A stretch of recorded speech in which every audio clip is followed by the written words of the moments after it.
What's going on, guys? D&T in the 773 back here with another video discussing this ugly Bears game on Sunday. Absolutely horrendous, terrible. We'll dive into it in a few minutes, but I'm Tyler. I'm joined alongside Daniel. How's it going, guys? What's up? Obviously a tough game, but we're here to talk about it. I mean, bad games are always followed by a good podcast, so that's what we're going to offer you guys, and that's, I guess, the good thing, no matter what. Win or loss, Tyler and I love just coming here and talking to you guys about it, so helps us with the pain, right? Helps us a little bit with the pain. Definitely does help us with the pain. You know, that like I kind of told you guys last week, I got the privilege to go to the game on Sunday with my girlfriend's family. It was a lot of fun. Tailgate was awesome. Cuppy Coffee winning the Dunkin' race really did make my day. But that Bears game was absolutely horrendous. It was probably one of the worst Bears games I've ever seen in my life, and I had to witness it in person. So it was... That sucks. I know, dude. I know. We had such high hopes for you, dude. Dude. Everything should have went right this game. Everything should have went right. There's no reason why it went poorly. Yeah, but nothing went right for the Bears that game at all. There was just no momentum. There was no urge to win for the Bears whatsoever, and it was just a bad game all around, man. It was unfortunately it was a really bad game, but you know what? We live to see another day. The Bears live to see another week. Obviously, we'll talk about the schedule going in. It's going to be a bit of a roller coaster for the Bears kind of the next few weeks. We have some tough teams coming up against, beginning of the schedule for the year was a little easy for the Bears. Titans, Texans were a bit of a harder team.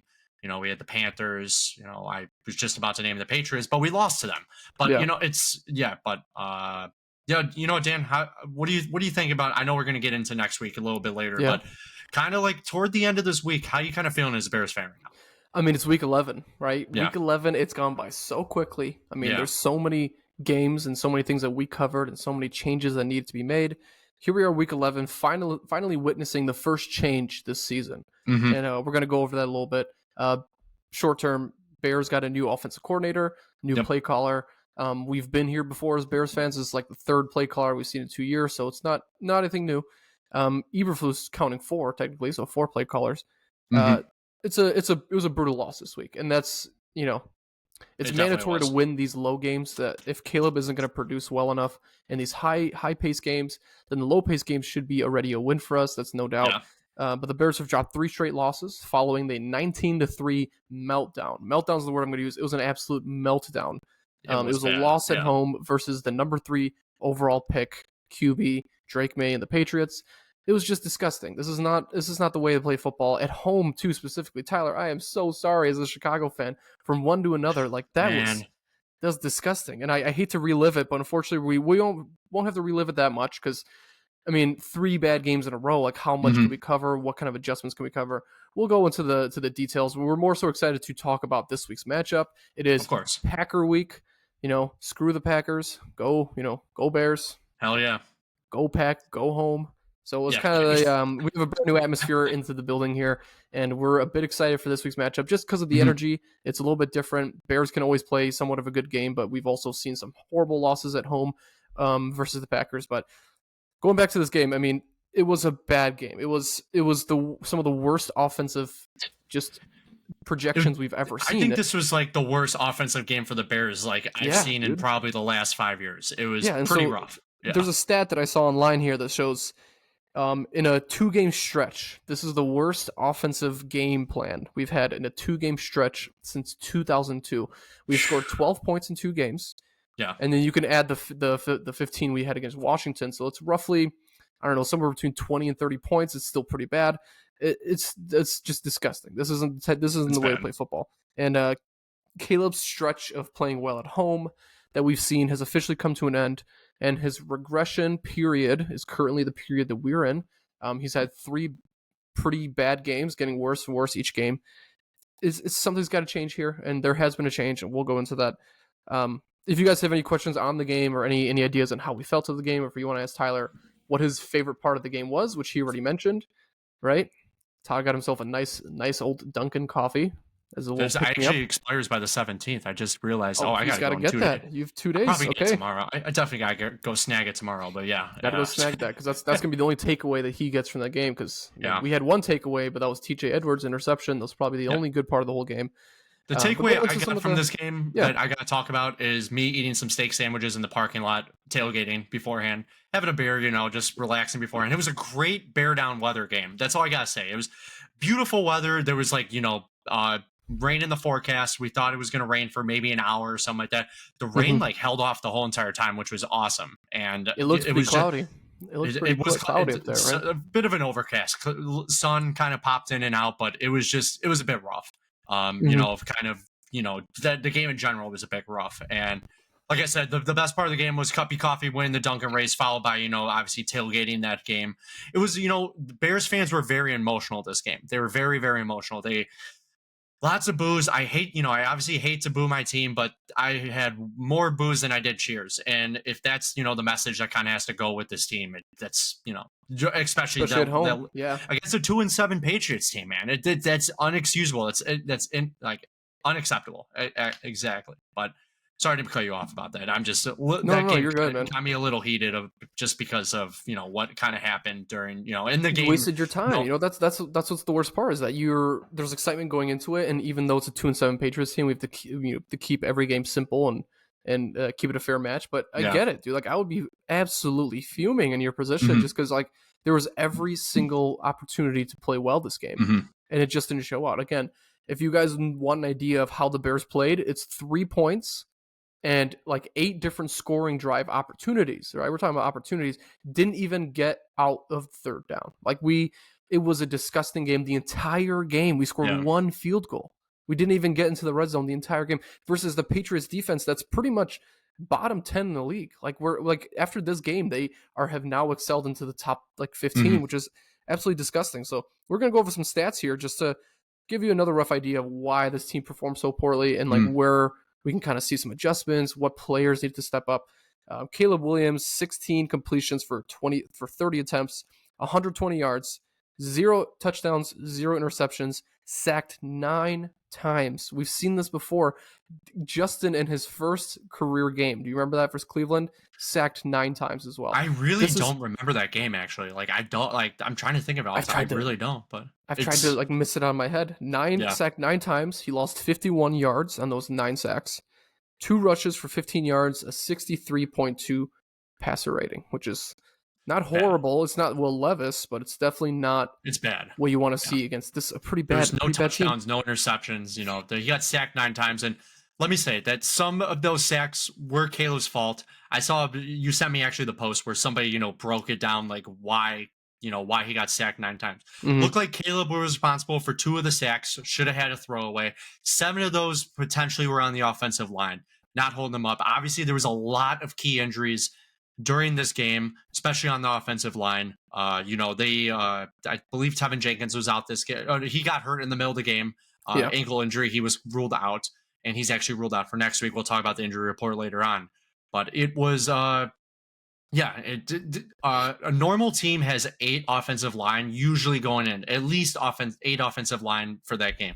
The Bears had 7, and the Bears our offensive line has been trash for decent while now. It's some weeks have looked better than others, but we gotta say 80% of the weeks the Bears offensive line is trash, and it's having 7, especially when Tevin Jenkins goes down. There you go, got 6, and there's a few other injuries coming in. You have the backup people, and then what happened? Obviously right after the game or a day later, we'll talk about it later. Nate Davis got released, so that's another offensive line that's already off the team. But it's 9 sacks for oh my god, I almost said Justin Fields. Caleb Williams. It was bad. It was awful.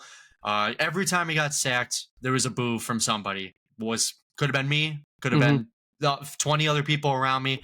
Right behind us was a Patriots fan, and even the Patriots fan looked at us was like, I'm sorry guys, this is bad football. It was an overall bad game.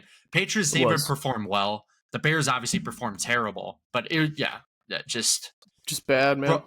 Bad football. Bad football for a noon game at Soldier Field on Sunday. Kind of going into this, the Bears were 3-0 as a home, 4-0 as a home field advantage. Technically, that London game was a home field advantage, but now they're 4-1. It was a really bad regress. Obviously they were far from home from a while, but it was bad. It was bad, and going into some of these player stats here, DeAndre Swift also had a pretty bad game. I mean, not bad for football terms, but bad in terms of what he played previously.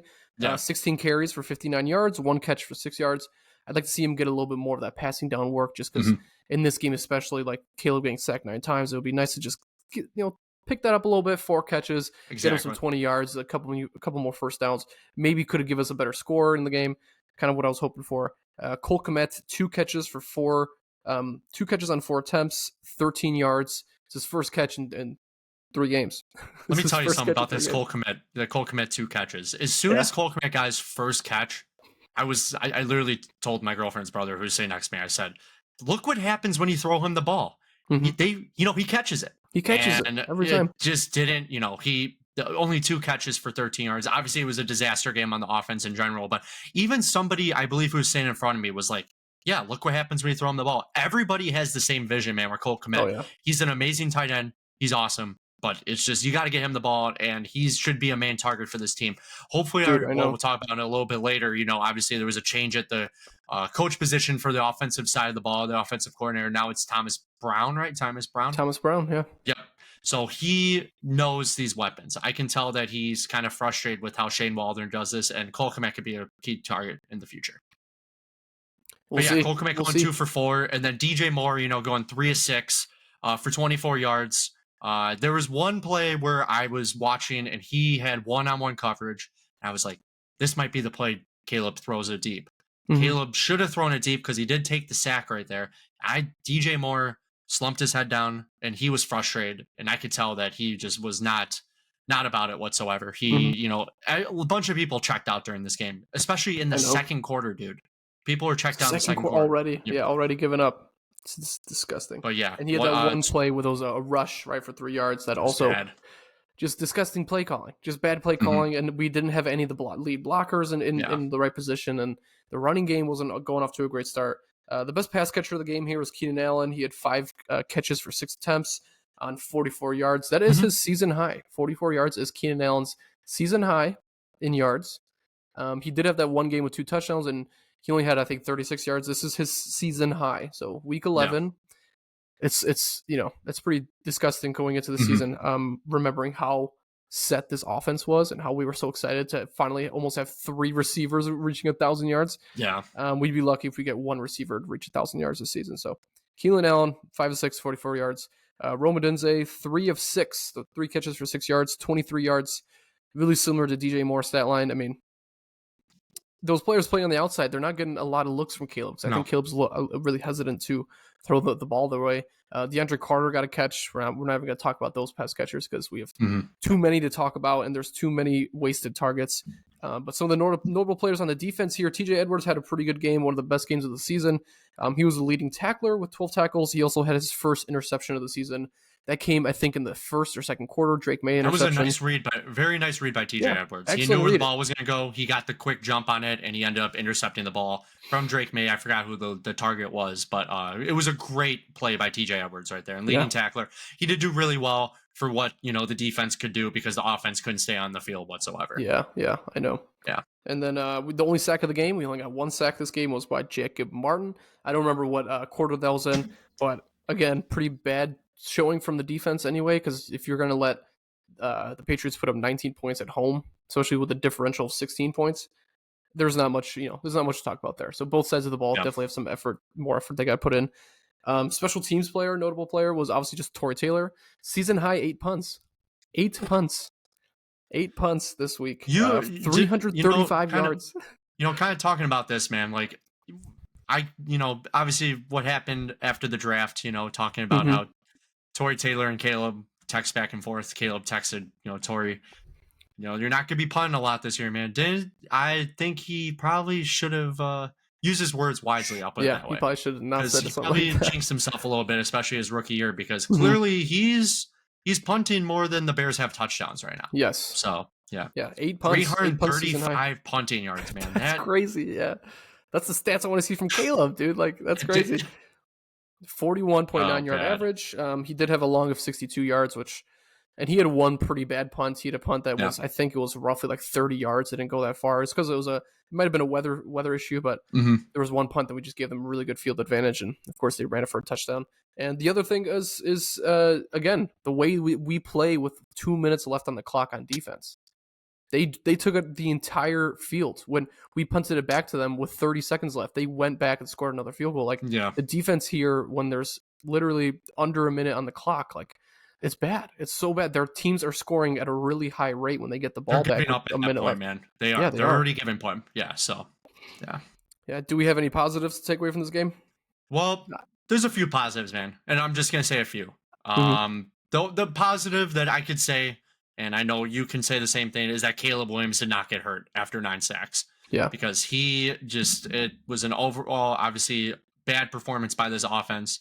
And he stayed healthy, did not re-injure his ankle from the week before. And we're very grateful that he did not get hurt. And obviously, I know some Bears fans out there maybe want to see a change at the realm, maybe want to see the backup in. I personally don't. I think Caleb needs to figure this out. Obviously, we have a new offensive coordinator now, so this could click for this team and everything, but that's the positive. Caleb did not get hurt. That I can say that's a big positive. Any other positives for you, man? I know it's obviously fun. That's it. I think Caleb not getting hurt is kind of a big deal. I think it's one positive I could say is that it's just another week for players to continue getting healthier. A lot of the players that didn't play this week definitely get another week to kind of rest up, because this was not a game to remember. It's not a game to write home about. So going into the negatives, I mean, we have overwhelming amount of negatives here. I'm going to start off with we recorded 1 sack. 1 sack on a rookie quarterback with a really bad offensive line. And Bears' defensive line isn't obviously that strong, but when you have a lot of good key players, a lot of young players that should be out rushing the quarterback, like, especially since Caleb got sacked 9 times on their end. Jared Mayo isn't an incredible defensive line coach. Like, he's definitely good at what he does, but their defensive line isn't even that good. Again, bottom in the league. The offense was completely gone this game. We can talk about that all you want, but it just wasn't there. This game, we can tell that there was a lot of turning the players and coaches on each other at the press game, at the press conference afterwards. A lot of the talk was how much do you trust your coaches, how much do you trust your teammates, and all these players could say is, I can't talk on that topic right now. Like, that's just a part of what is going on right now. Players only meetings. I could promise you they had one this week. I mean, there's no doubt that they had a players only meeting. There has to be some kind of changes going. Just bad halftime adjustments. That's something that DJ Moore talked about in his press conference after the game. He said that the halftime adjustments, they didn't do anything until halftime, which is pretty bad as well. I mean, we're already down in the first quarter. There has to be some adjustments made right then and there. Exactly. Whereas instead of waiting till halftime, and we were already down, like, I forgot what it was, like 12-3 or something. So just bad halftime adjustments. Nothing really going for them. What do you think? Yeah. Overall, terrible game for the Bears. Worst game I've seen, like I already said, I sounded broke a record, but worst Bears game that I've seen in years. It was very unfortunate. It's just, this team, there was expectations. Would there be a playoff, push for them? But, obviously within the first few weeks, they were favored to make playoffs. Now they're probably at like a 2% or a 3% right now to make playoffs. The offense didn't click whatsoever. I'm really hoping that this new offensive coordinator, he seems confident. Shane Waldron, when he went up to that, to the podium and stuff like that, he looked lost. He looked like, oh, I don't really know what I'm doing. And, there's all these clips kind of surfacing about, Jackson Smith and Jigma. He's like, when he got interviewed, like, oh, what are the Bears game with Shane Waldron? He kind of like laughed about it. Like, clearly before, the Bears ended up picking up Shane Waldron, it was, actually once they picked him up, players kind of were like, good luck with him, man. And clearly then there's a video of him when he's shaking his, the playbook on week 2. That was week 2, man. This was so clearly he was not the right fit. And I'm glad the Bears not figured out, but I'm glad they did something in week 10. They did something in week 10. They could have went the whole entire year, but I think Eberflus really knows that his job is on the line, literally, and it would suck if the Bears ended up getting a few wins against their division opponent, because I could see Eberflus staying, even though it sounds like a long shot. I know this Bears team, man. If they see maybe a close positive record, they'll keep him. But it's looking more than likely that a change of head coach is going to happen in the offseason. But it was overall terrible game for the Bears. Next week's another week. Jordan Love has been performing well after his injury. He had a groin injury, and I think he ended up hurting his knee at like week 1 or something like that. Mm-hmm. So he's a little banged up right now. So, this offense was bad in general. Caleb getting sacked 9 times. Obviously we only recorded 1 sack. There's a few defensive players that were missing, like Andrew Billings right now, and the halftime adjustments aren't just there. But this new offensive coordinator, I'm actually really excited about, and we'll talk about that in literally right now with the Bears' new moves. But Dan, you want to kick us off with that? Yeah, so obviously, as you've heard, Shane Waldron has been relieved of his offensive coordinator duties after just 10 games. He didn't get demoted. He got straight up fired. He got straight up let go from his job. He's currently on the market for any sort of offense position, but he will not be coaching a single game in Chicago. The kind of the census from what was going around the players there was players were shocked. Players obviously were shocked. They mainly went up to the wide receiver room and trying to ask them what did they think of the situation. Keenan Allen said that his main points with Waldron was that he was a little bit too nice, which I could get that, right? Shane Waldron, not a type of guy to take criticism or make adjustments from that or push players to be better. He's kind of someone that's dealing with mediocrity, and he wants players to feel comfortable, which is not what we need, especially if you have a rookie at the helm. He already feels uncomfortable, so he wants someone to kind of push him to be a leader. That was something that was an issue with Waldron. Thomas Brown, next man up. He was the passing game coordinator for the Bears. This season, he got picked up. He is now going to be play calling at the offensive coordinator position. Also, another thing, I think a lot of changes happening at Halls Hall right now.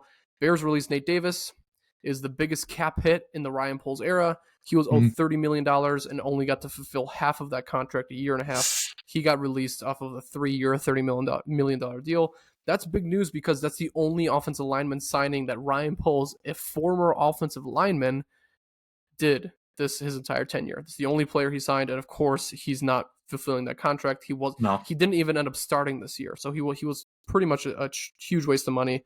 And but instead of that, now that we had an open roster spot, Bears went ahead and signed center Ricky Stromberg to the practice squad. He is a former center from the Washington Commanders, and he has a lot of playing time. I believe he is a former Bear, actually. I think he might have started off his career in Chicago, but there was also some discussion. The Bears had some discussion about benching Caleb, which I thought was fake news. I thought it was fake news first when I heard about it. But then they did release a report that the coaches were talking about it, and it was an opportunity for benching there to put Bajan in there.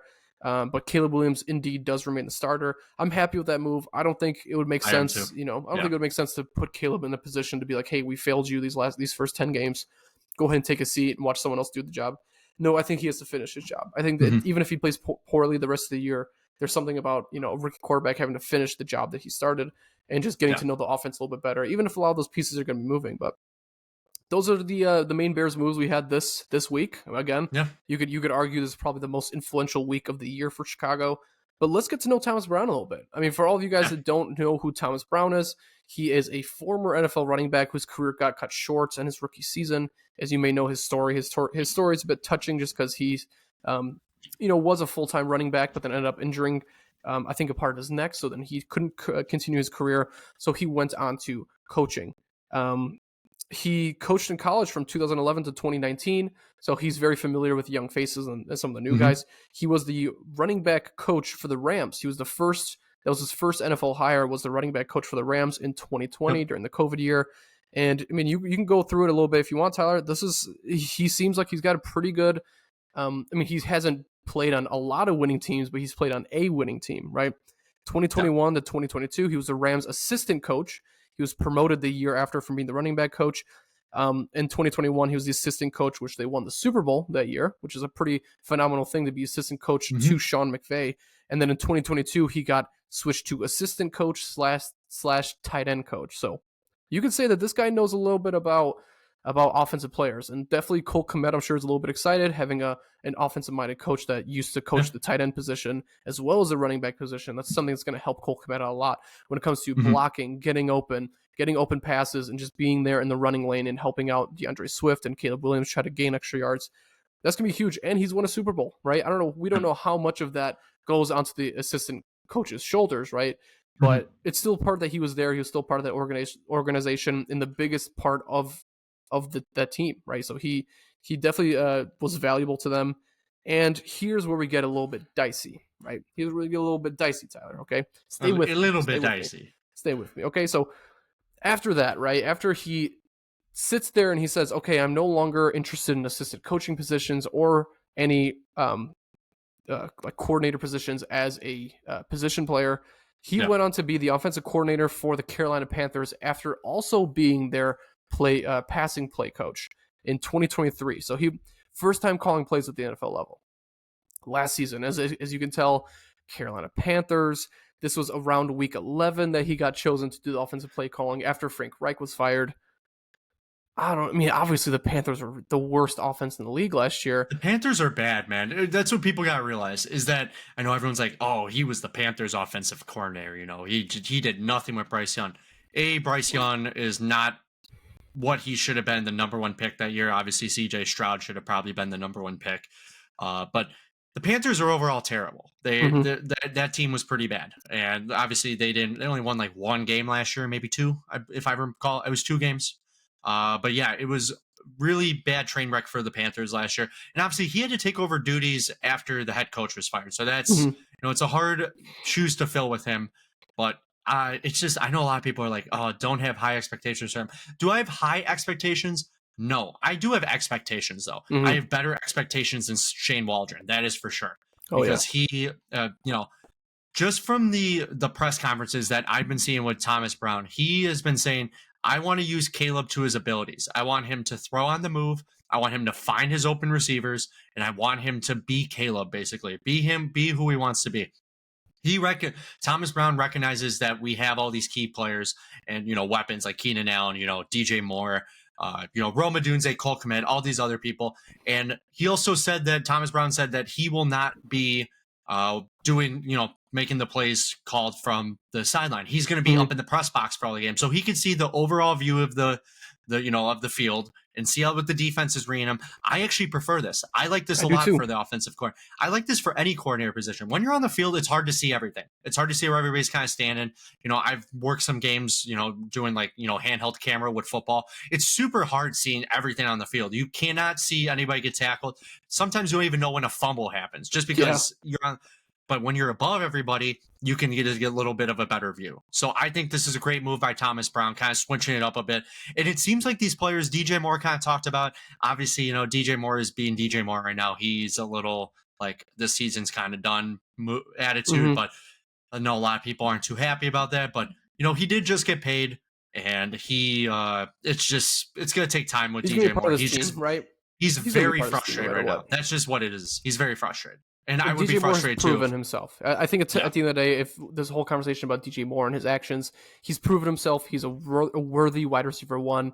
He absolutely torched teams last year with Justin Fields. So there's nothing against him. If he gets the ball, he's going to make the play. He gets the right to be a little bit upset in this situation. I totally get that for DJ Moore. Can I mention something about Carolina real quick? Of course. I don't know if you saw this report today. Carolina Panthers, okay? They said that they are not sold on Bryce Young just yet. Did you see who their number 1 offseason target is, by any chance? Is it Shadur? It is not Shadur. It is a QB that is already in the league, a former Bear. Their number 1. Trubisky? No, it is Justin Fields is their number 1 I did not see this, target. dude. Oh, wow. Yes, they said that they are not sold on Bryce Young just yet. And if they have to go in for somebody, they're going to go all in on Justin Fields because he's probably the number 1 QB off the list when it comes to free agent finds. That's interesting. That's really interesting, man. It's really interesting, man. All the value and assets they gave up just to get that number 1 pick to draft Bryce Young, even though he's not panning out to be that best quarterback in that draft. Yeah. This is crazy, man. It's it's obviously, insane that, obviously Bears, being a Bears fan right now and talking about, we can't really talk too much just because Caleb really hasn't been that yet. Obviously offensive coordinator and, the whole team not being together is a big part of it. But it's just, I think it's crazy that they overpaid for him. And, they gave us DJ Moore. And I know he's a little frustrated now, but Mm-hmm. That's crazy, man. I didn't even know that. Wow. Yeah, that's a big deal for me because I mean, being a Bears fan, right? You always hear about how Oh yeah. back then it was all about how Bryce Young is going to be better than Justin Fields, and here we go into a situation where Justin Fields might be their next quarterback. That's So let's get crazy. back into Thomas Brown here. We don't have enough Yeah. time to talk about the Panthers. I don't care about the Panthers. Yuck. Thomas Brown. So even though he was the play caller for Carolina's last ranked offense with number 1 pick Bryce Young, this was only through weeks 11 through 17. After that, he did leave and to come to Chicago. In that season with Carolina, Brown, in his first NFL season as play caller and offensive coordinator, was ranked second in offensive coordinators among a players' vote across the league. So he's known. Players know who he is. Players understand his play style. And even though he hasn't coached at a professional NFL level until last season and then partly this season right now, players know who he is and they like him. They like second-ranked offensive coordinator, right? We're talking about all the teams that won the championship or made the playoffs or had the best QB. He was still ranked number 2 at the last offense. So that's a good thing to think about. The one thing I can tell you from past seeing the way that he's kind of coached and the way that he's his abilities, he's very run-centric. He's a rush head. He loves running the ball. So that's something that Chicago did really well last year. So that's something that I think can definitely push and punish some defenses. That's going to help Caleb. We saw what Caleb looked like when DeAndre Swift had 100 rushes for 20 or 20 rushes for like 100 yards. We saw how much that helped Caleb. So I think that's a good thing.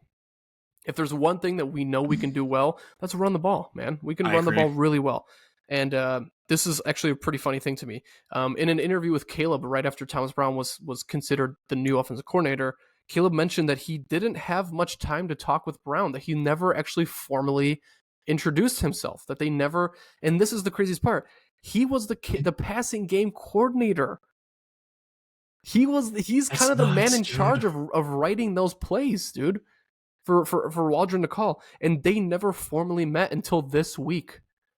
How crazy is that? That's totally bad. A Bears move. That is not a Thomas Brown move, and that's not a Caleb move. No. You can't blame either of those guys. No, that is strictly Bears management, dude. That's Bears management. You need them to be buddies because now they're buddies, right? Now they're gonna be offensive play callers, and they have no chemistry together yet. So that was a big thing for me. Either way, though, Thomas Brown, I think he's getting put into a pretty good position for an offensive coordinator. Again, you have the pieces in front of you. You have a QB that can make hard throws. We've seen that in the past. And you got a running back room that could get you first downs. And you got a tight end that's really good. An offensive line that's pretty trash. But at the end of the day, proved themselves for 3 games when healthy. In those 3 games that we had a pretty good stretch of rushing and passing and all that. So he has the opportunity to do something really incredible. And we'll see where that begins. That all starts this week with Week 11, Tyler. Week 11, he's getting his first coaching stint here. And who do we play in Week 11? You already heard. Week 11, man. We got a 3-game home stretch for the Bears. Starting last week with the Patriots. Now we move on to this week. This is, the rivalry that we all been kind of talking about. Bears versus those cheeseheads up north, the Green Bay Packers. Yuck. Ooh. But, Packers are 6-3. The last few weeks they've looked not that good. They've looked a little off. Kind of talked about it earlier. Jordan Love's injuries kind of regressed him a little bit. He's throwing a little bit more interceptions. He's not as mobile like right now at the moment. But this is a big game for the Bears. Obviously, the last week I talked about that was a big game too. We lost to a 2-7 Patriots game. This is a big game for the Bears. We have lost 10 straight games against the Packers. 10 straight. This is not good for the Bears. Oh, yeah. And we, it's time for the Bears, to get one from the Packers. This week could be an awesome week. Can you imagine Thomas Brown, offensive coordinator, first game, getting a win against the Packers? That would be huge. That would be so cool. It would be awesome. Solidify his job. I'll tell you that quick. Yeah. It would. So, we got the Week 11 outlook kind of for this week. We got Bears-Packers at noon at Soldier Field. This game is going to be on Fox. This is going to be a great game because we got Tom Brady in the booth, talking about, it's always great to hear Tom Brady. He's a new analyst right now for Fox, and he kind of breaks everything down. It'll be cool to kind of, hear what he has to say about this Bears team. Obviously, was it about a month and a half ago, he revealed that the Bears were potentially one of his teams he would have been, signing with after leaving the Patriots, ended up choosing the Buccaneers. But I think, just other, they had weapons and stuff like that. But this is going to be cool with Tom Brady in the booth against the Packers. I'm I'm really excited for this. I do have to work on Sunday. I'm going to be watching a little bit on my phone. But this is going to be a very important game for the Bears. We have to get a win against the Packers, man. It's been way too long. At some point in my life, right? At some point in my life, we got to beat the Packers. But how do you feel? How are you feeling heading into this matchup, Tyler? What's your a comfort level with this game? Is it coming too soon, or do you think it's just right for where the team's at right now? This is hard. This is a hard question, man. I feel okay about this game right now. Do I feel good? No. Do I feel great? Absolutely not. I feel okay about this. I feel like this is coming in an okay time for the Bears. New offensive coordinator change might kind of spark this team a little bit more. It's going to be an interesting game. It's, this is a big rivalry for the Bears. The last few years, Aaron Rodgers owning us, which he literally did. Obviously that one game when he, came on the field at Soldier Field and did that, super upset about it, but he ain't wrong, dude. He's been owning us. And, obviously, look what he's doing with the Jets right now. Absolutely nothing. So that's great for, Bears fans to see Aaron Rodgers absolutely doing nothing on the Jets, but steering away from the Jets going to the Packers. Mm-hmm. This is going to be a very important game. Josh Jacobs is rushing really well for the Packers. Jair, we'll talk about injury report. Jair Alexander might not play this game. That's just big for the Bears in the passing game. I think Thomas Brown is really pumped up for this game. I hope he's pumping these players up, especially the receivers and the running backs, saying that I'm the new guy in charge. I'm the new guy in charge. I'm ready to beat the Packers. I'm ready to, move on from this, this 10-game drought that the Bears have not won a game. We need to take a game from them, man. We do. Mm-hmm. We got to take this game, and we're there week 18 at Lambeau. So, yeah, I'm saying I'm feeling okay. How are you feeling about this, man? I think so. It couldn't come at a worse time. I mean, right, 3-game losing streak. Caleb isn't playing that well. 63 passer rating versus the Packers. That's like usually on their end is an obvious win. This could be bad timing because they're looking at this game as being 7-3, putting the Bears to 4-6, but. That's what I enjoy is being the underdog. And I think in this position, Thomas Brown has the opportunity to do something awesome, right? He's got the opportunity to give Bears a little bit of hope for some really good Packers team. And I'm not going to call them really good, but at the end of the day, they're 6-3. 6-3 with some pretty good wide receiver room, a great flowing offense, and one of the best defenses in the league. Like I think they're top 5 in takeaways right now. So that's definitely another part of Caleb's game that he's got to work on a little bit. I think it's bad timing. But what do we have to lose is kind of my perspective. I think we're okay for this matchup. I think we're okay here. Yeah, so it's going to be a interesting matchup for the Bears. I think these players are a little bit more, influenced by the new offensive coordinator. We'll see, obviously, how it comes on Sunday. Mm-hmm. I would not be shocked if they lose by 14 points. I wouldn't be shocked if they won. But let's just see what happens on Sunday. So kind of going into, kind of steering away from that, just going into what we're kind of looking at on both sides of the ball, the Packers and the Bears. Let's talk about the injuries real quick. So the Packers have a few injuries. The running back Marshawn Lloyd, who's Josh Jacobs' handcuff, he's going to be out. And then their offensive lineman, Jordan Montgomery, is going to be out. Doubtful is another defensive lineman, Colby Wooden. He's out with a shoulder injury. And today, on Friday, limited in practice was Jair Alexander and Evan Williams. I believe they are both listed as questionable. Mm-hmm. So this is going to be a big parts of their defense, big part of their secondary 2 players, right? Big part. And then now on the Bears side of the ball, Bears injuries. We learned yesterday, so on Thursday, that Jaquan Brisker was placed on IR yesterday because of his concussion he suffered in week 5 against the Panthers on a brutal hit on one of the wide receivers that actually knocked the wide receiver out and knocked him out and been knocked out for over a month now. Mm-hmm. And he will be out at least the next 4 weeks. I kind of talked to you about this beforehand. I was working at the Chicago Sports Network yesterday doing camera for them. And I ran into David Hall, who does stuff for 670 The Score and everything like that. And he was, even saying, he's like, why did they not place him on IR like right away with this concussion? Obviously, they probably didn't know right away that this would be a bigger issue for Jaquan Brisker than it is. Some people that get concussions can come back that next week.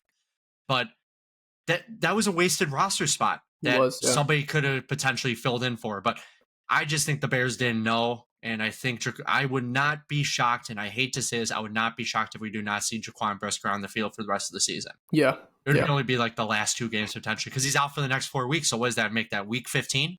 Mm-hmm. Week 15, he can come back. Week 15. So yeah, Jaquan Brisker out. How do you feel about Jaquan Brisker right now, man? I know it's tough. I mean, concussions are a serious topic. We talked about it last week with Chris Olave. You don't want to rush this, but it seems like he's missing 8 weeks after this concussion. Yeah. And so it makes you think how dedicated is the Bears staff into pushing him to play again. And I'm sure he does want to play again, but it's also one of those situations like how well can he play and how well can he, persevere through this injury. I am hopeful for Jaquan. I mean, obviously he's a stud. He's the safety that we needed. He's the safety that replaced Eddie Jackson, and he was an absolute spark last season. So I'd love to see him back in the field. I wouldn't be against sitting him for the rest of the season, just making sure that he's healthy and making sure that he's okay. At the end of the day, it's more than football. It's about the way that he's a leader in the locker room. It's the way that he's a leader in his family, and he's a leader in his community. So he's got to start off by knowing those details and being there for his people before he's there for his team. So I'm wishing him the best of luck. It's obviously sucks, but what can you do? That's the part of sports, right? And we're thankful that at least it's something that he can deal with and that he can monitor instead of something that we already know is career or season ending. So that's just part of the way the game's played, right? But there's more players that are out this week. I mean, injury from Tevin Jenkins last week at the game that Tyler was at. Tevin Jenkins is out for this week, and then Kieran Amagaji is also out, another offensive lineman, the rookie that we got this season. So that's already 2 players out the offensive line, technically 1 starter and then 1 backup. Kieran got some starts this season. On the questionable side, we have Montez Sweat back as questionable. He's been questionable, I think, each practice for the last couple of weeks. But he did end up, kind of playing through that occasionally. So he's questionable. I do expect him to play because I think he wants to rush back onto the field. And then Tarvarius Moore is also questionable. This is a player that's new to the injury report, so we're not exactly sure where he's at on that. But in good news, we lose 2 offensive linemen, we get 2 back. There is no injury designations for Darnell Wright, last year's rookie. Hopefully he can come back and kind of get back and solidify that right guard spot. And then Braxton Jones is well back, or I guess he's a right tackle. Braxton Jones is back as well. He's probably going to fit in right back to left tackle or left guard. And then Darrell Taylor, a player that's recorded a lot of sacks, a lot of tackles early in the season, one of the trade targets that we got from Seattle. He will also be back in the lineup. So 3 it's a big piece. Yeah, 3 heavy hitters that are definitely going to help us out. In a good week, too. They're coming back for the perfect week. New offensive coach versus the Packers, nothing to lose. These players are trying to go all out, I think. And I think that's a big deal. We also can't forget that the Packers traded Preston Smith 2 weeks ago, right? That guy loved playing against the Bears. That guy always had good games against the Bears. He always had 3 tackles or 3 sacks and like 10 tackles. So he's not going to be in that lineup either. I think they're doing just fine without him, but he's, again, one of those massive pieces that we will not be seeing on the opposite side. So that's definitely a welcome sight for Caleb in his first game against Green Bay, which if he has a long career in Chicago, he's going to be seeing Green Bay two times every year for the rest of his career. So we'll see how that goes. Not so bad on the injury side. I mean, obviously Jaquan's a pretty light or strong topic, but it's good to have Darnold right back. I think that's a player that definitely is, again, a foundational piece. So it's nice to have him back in that lineup. What are some adjustments for Week 11, Tyler? What are some adjustments that you think we should do for the Bears? Huh? This is a funny question because there's a lot of adjustment the Bears need right now, both on defensive side of the ball and the offensive side of the ball. Obviously, the big adjustment they need to do is, Caleb's got to use his head. And obviously the offensive line needs to protect him a little bit more. He was just getting banged up a little too much last week. Obviously, he's very fortunate that he didn't get hurt. Obviously, getting 9 sacks for over 50 yards of loss. But Caleb needs to be protected this game, obviously, against a pretty decent Packers defense. So this is going to be this big game for Caleb, obviously on the offense. Let's let Caleb cook. Let's let him cook, man, because he's got an arm for a reason. The main reason why we picked him up, we saw obviously what the whole USC Pro Day show. He was showing off his deep ball, and he threw a few deep balls, which are awesome. Let him do that. Let's see DJ Moore break out in stride. Throw it up for him. If it's an interception, I'd rather let it be an interception, man. At least he tried. Yeah. I'd rather instead of those interceptions where the offensive lineman catches it for a dumb screen pass. Let's just let it throw up. Let these players make the plays. If they can't make the play, then maybe he won't throw to him again. Kind of like the Rodgers way. That's what I kind of say. If they don't make it, but let him make the play.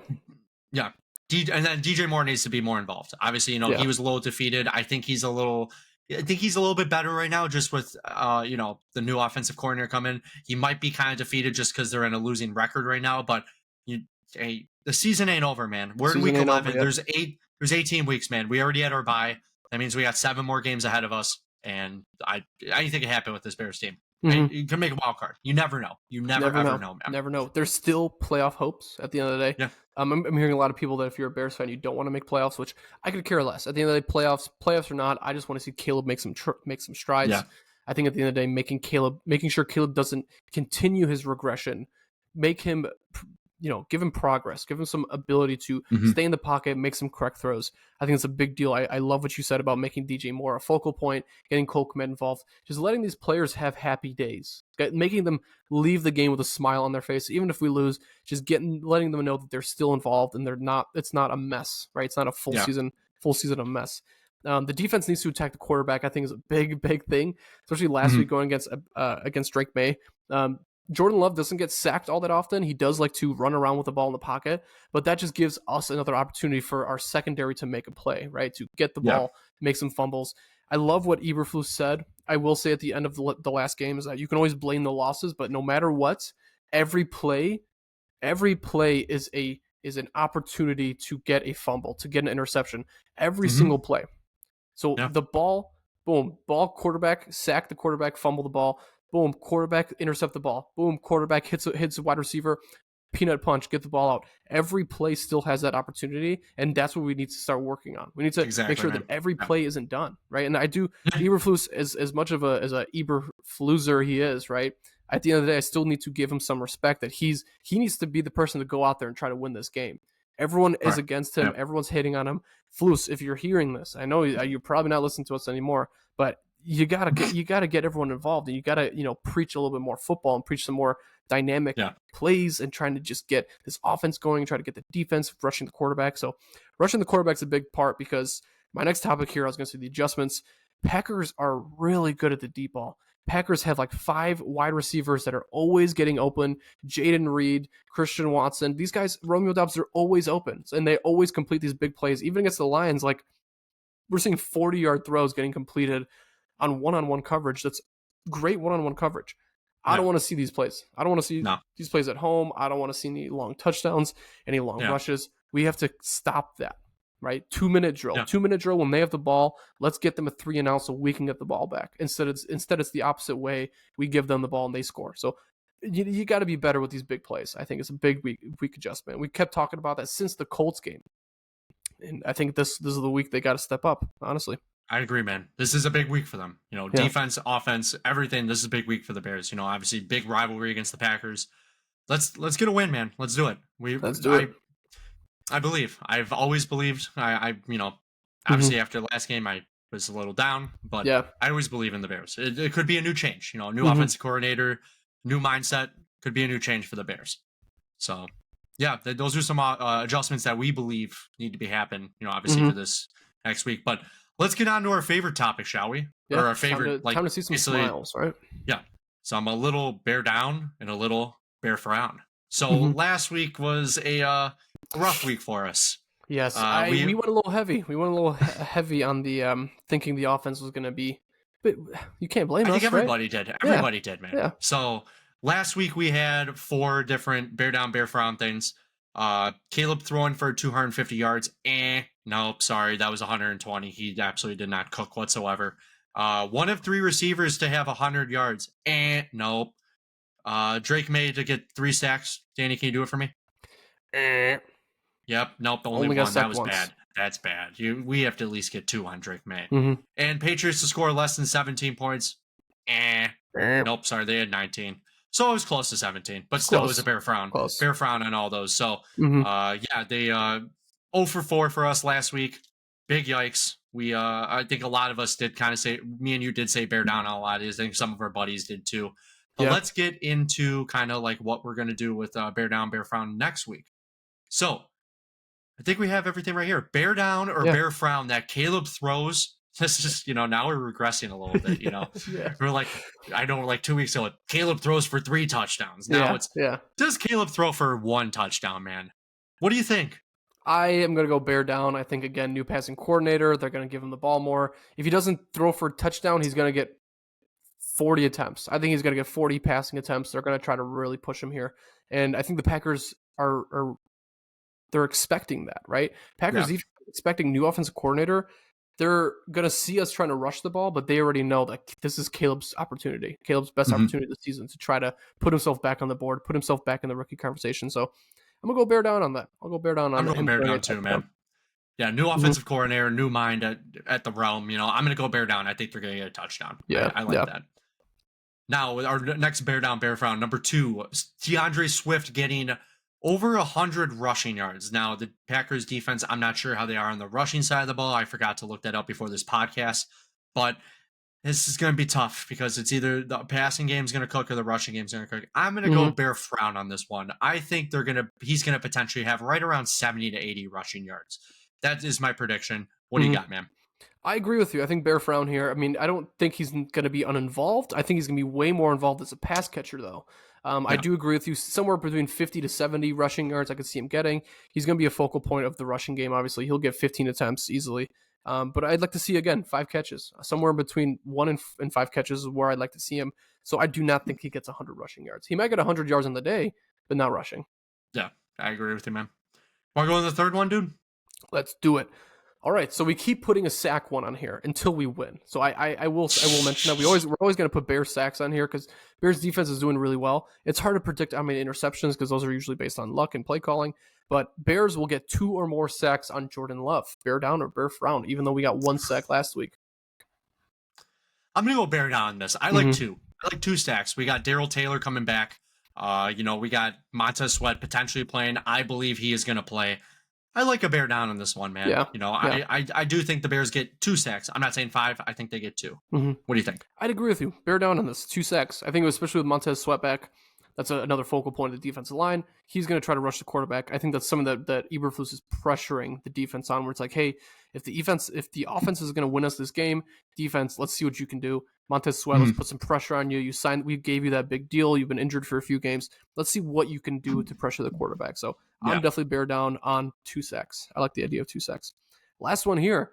Last week, we said that the Patriots will score less than 17 points. Now we're saying, will the Bears score 17 points or more? 17 points, thinking 2 touchdowns and a field goal, right? Somewhere around that range.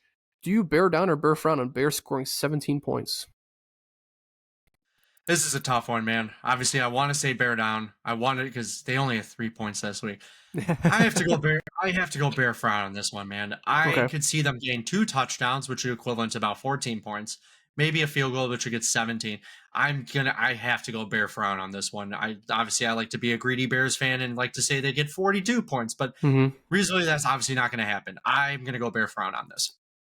All right, I think I'm going to go ahead and do bear down on this. Nice. I think the Bears will get a rushing touchdown, a passing touchdown, and a field goal. I don't think we score in the first quarter. I think we score once before halftime, and then we score in the second half, a touchdown or 2 is kind of where my prediction here. I think we score 17 points. I don't know if I don't think the outcome is us winning this game, but I definitely do think the offense can lead a little bit better. Being at home still, again, Caleb, even though he lost his last game and it's affected his consistency at home and his ratings at home, I think he still has the opportunity to play well, right? I think it's still open. The door is still open for him. And I think I could see a scoring 17. So that concludes our bear down, bear frown. Hopefully we can get more than 0 this week because the last 4 weeks we've been pretty darn bad. Our goal is to get 4-4. That's the goal for you guys. If you guys are wondering, it's not about if we're right on the bear down or bear frown. It's just if these guesses that we have here are somewhat correct, and the goal is to go 4 for 4. That's what we want to do each week. But going on from that, I mean, Caleb has had some pretty bad games. He's had some regression, but let's go through what his stats look like after 10 weeks, right? We're heading into week 11, so these stats are going to change a little bit from one game. But starting off here, I mean, completions 178, attempts 298. That's about a 60.5% completion percentage. He's stayed somewhere around there in the last few weeks. He's been somewhere between 61 to 65. He did drop down a little bit here because he did have a game with over 12 incompletions. But at yards, he's about 1,785. Touchdowns, it remains at 9. It's been the same way since the bye week. And interceptions also at 5, same since the bye week. He's had 40 carries for 236 yards, which I believe puts him at top 10 in the rookies, at the rookie category for most rushes, including running backs or wide receivers, which is somewhat of a good positive. And then his QB rating is 38.4. That looks a lot like it did the first week. And hold on. I have a picture here that I'm going to try to pull up, but we can continue talking. I have a list here that shows all the records of every Bears QB and where Caleb matches onto that. So I'm going to try to pull that up and see where he's looking at right now. Yeah, the one thing that I noticed from this that I could say is a positive is the interceptions. They haven't gone up. Obviously, the sacks have gone up dramatically. Obviously, 9 sacks last week, but 5 interceptions, not terrible for Caleb whatsoever. 9 touchdowns. It should, that number needs to be bumped up a little bit. The yardage should be bumped up a little bit more, going into week 10, after week 10, but that's okay. I think that not having the interceptions at 8, or, at least 8 or 9, it's good. 5 is not bad whatsoever. So when we're talking Bears QBs, he is right around the same pace as Justin Fields was last season. Justin Fields had just under 2,000 passing yards.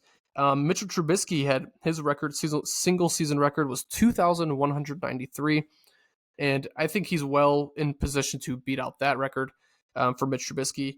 And the Bears' overall record is 3,838. I don't think he reaches that, but I do think that's a number that in the future is beatable by his standards, most definitely. In week 5, here's another way to look at it. Week 5, he had 1,317 yards passing. Caleb Williams did. So he's only had about 450 yards since week 5, which is kind of a worrisome thing, but it's also interesting just to look at.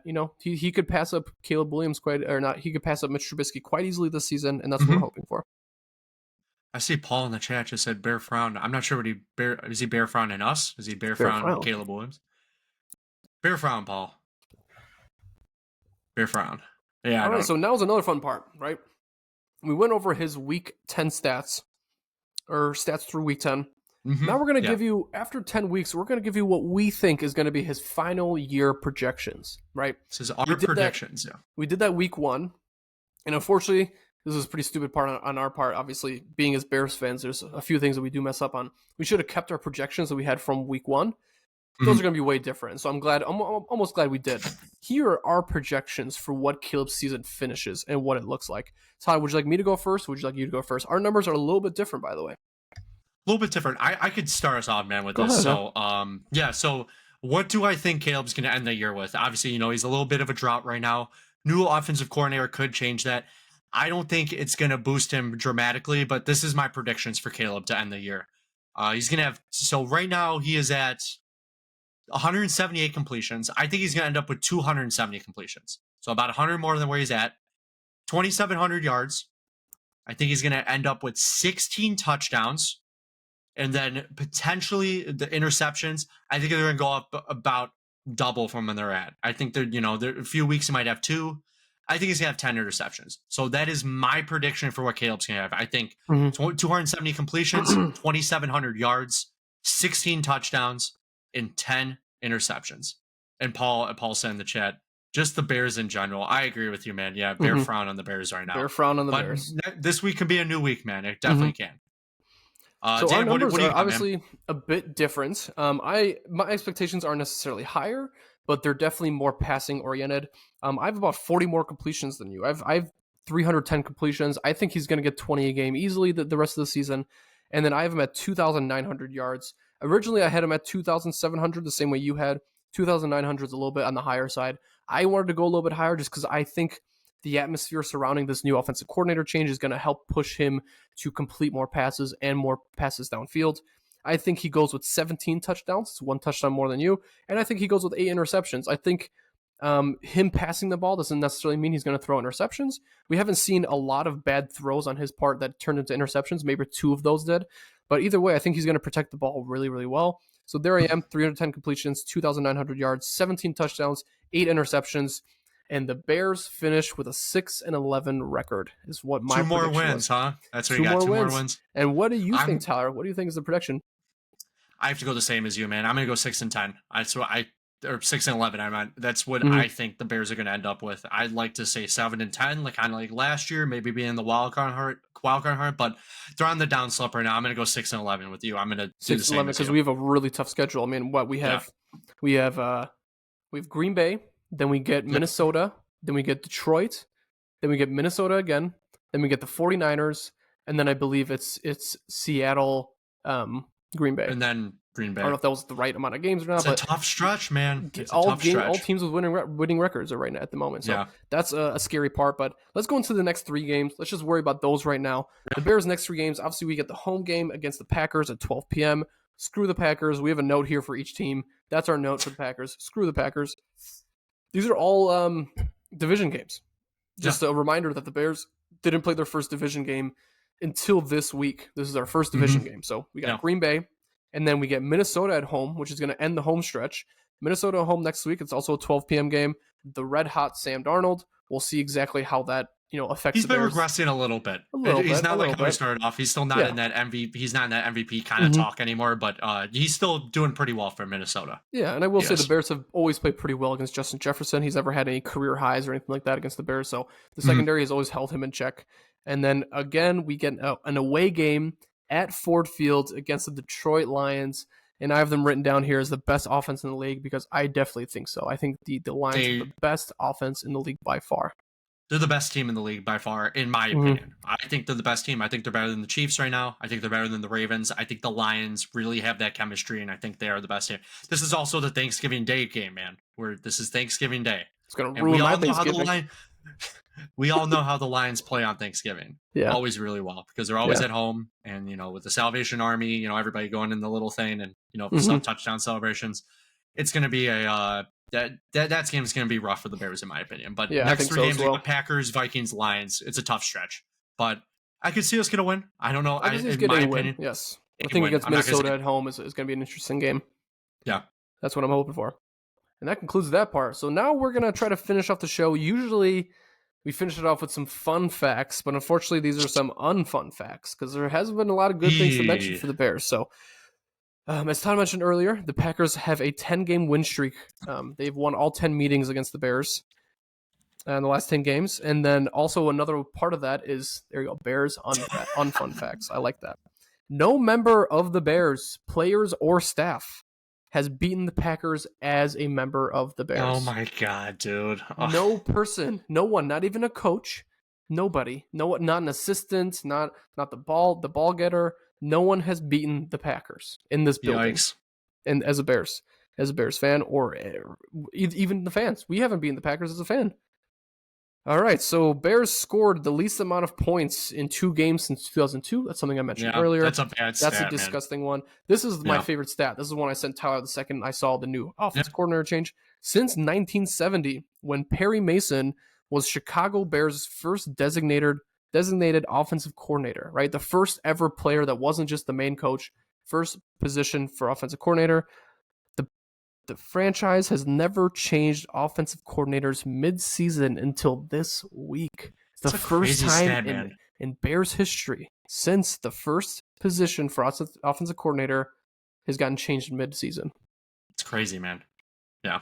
How do you feel about that? That's wild. It's obviously something that had to happen. I'd rather have that happen than change. But I think it's also showing a little bit of direction for the Bears, where it's like there needs to be some consistency. The only consistency we have is losing, right? Losing really bad stretches, having a 3-game losing streak, Eberflus not winning away Sunday games. Something has to change by that, and honestly, this might be the change that the Bears needed. Yeah. It's we're seeing teams left and right. The worst teams. Changing coaches in the middle of the season. We had the Saints fire their head coach. We had I heard the Colts head coach is on the hot seat now because of what he's been saying about Joe Flacco starting the whole rest of the season. And now he's like, oh, we're back to Richardson. If they lose, I think he's actually out as head coach this week. Out. But the Bears they like to keep the Chicago way. They like to keep the old school Chicago way of things and wait till the seasons to do it to make it look like nobody screwed up. But if something needed to happen, something needed to happen. So I'm glad that something did happen. I'm happy about it. And welcome Thomas Brown. I know it's not the most beautiful situation, but again, that's someone that could shine a little bit of light on Caleb. Again, that's the most important part. I'm not thinking playoffs. I'm not thinking winning record.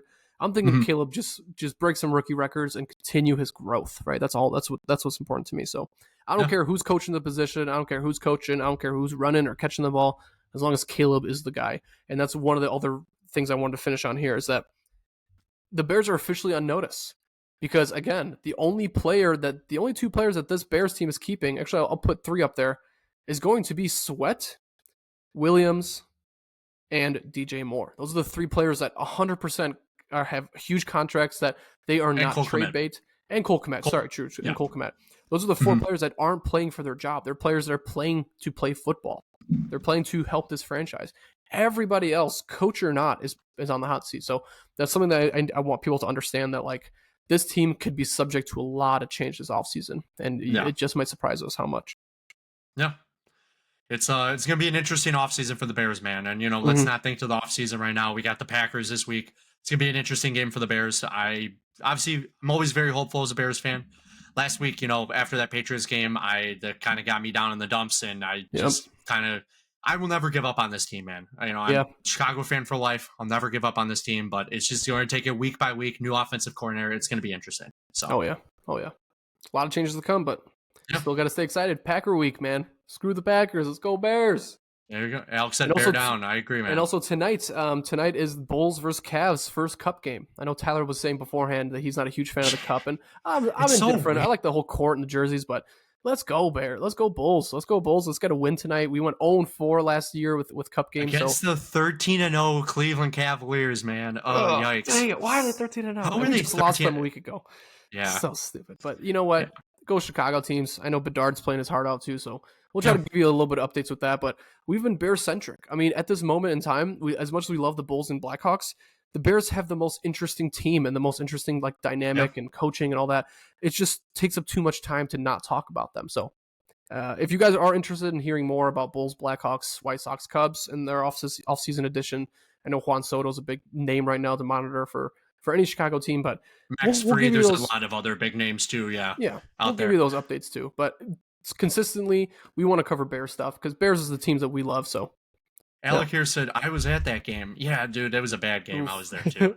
I'm sorry. You probably heard my booze from the 400 level up top. It was pretty bad, but and then what did Paul say? Almost beat the Cavs. No, you're right, man. The Bulls almost beat the Cavs last time. What was it, a 5-point game or something? Mm-hmm. So it could be, this Bulls team, kind of just steering away from the Bears and talking about the Bulls real quick. They have shocked me. And like I told people, after that first game with against the Pelicans, obviously they didn't win that game. I watched that game with my grandpa and I was like, this team isn't bad. Are they great? No. Yeah. They look like they're like a mediocre good team. They don't look very good. They don't look great. They can get some sneaky wins. Sneaky's the word.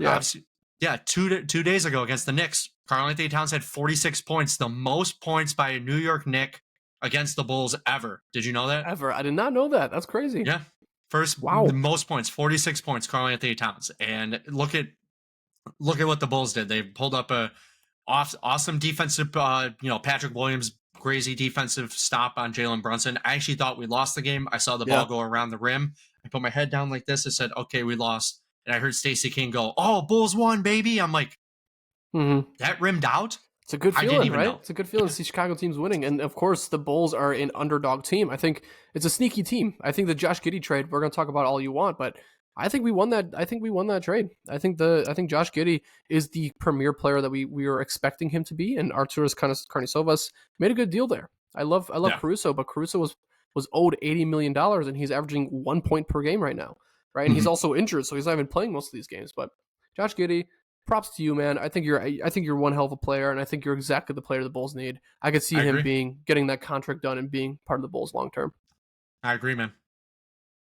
But yeah, that's going to probably conclude it for this podcast. Probably starting in a few weeks or whatever, we're going to, start talking about the Bulls and stuff. The season just kicked off, so we're going to kind of let it go for a few weeks. It's kind of hard to do every game because there's a game every other day. But we're going to try to bring you Bulls action. I know the Hawks are performing not too well right now, but hopefully they can, pick it up a bit. They lost to the Kraken last night. I was working the pregame, postgame show at the United Center. Bad game for the Blackhawks, but we'll try to bring you guys all the different Chicago sports that are coming on. Obviously, this is kind of Bears season right now, even though they're kind of in a bad, like what Paul just said. I kind of had this popped up right here. Oh, this is great. Who's better, Rex Grossman or Caleb Williams? I mean, Rex Grossman took him to the championship, so I guess for now, the Super Bowl. Rex. Yeah. And like Paul said right here, Bears on a cold downward slope, I believe. Yep. And they are right now. But we're going to try to bring bring you guys everything that we can weekly with the Bears. We're going to come back next week, talk about Bears-Packers, recap that game, and then also preview the next week for the Bears against the Vikings, which is going to be another big game, another division game. But like we said, Alex said, don't skip Paul. I think I did skip Paul. We said, who's better, Rex Grossman or Caleb Williams? Right now, obviously Rex Grossman, across the Super Bowl, but Caleb, rookie year, let's let him get over his rookie year, and with this new offensive coordinator, and let's see what happens. That's funny. Don't skip Paul. I will never skip you, Paul. We'll never skip your guys' questions. Never. But like we said, guys, thank you guys so much for tuning in.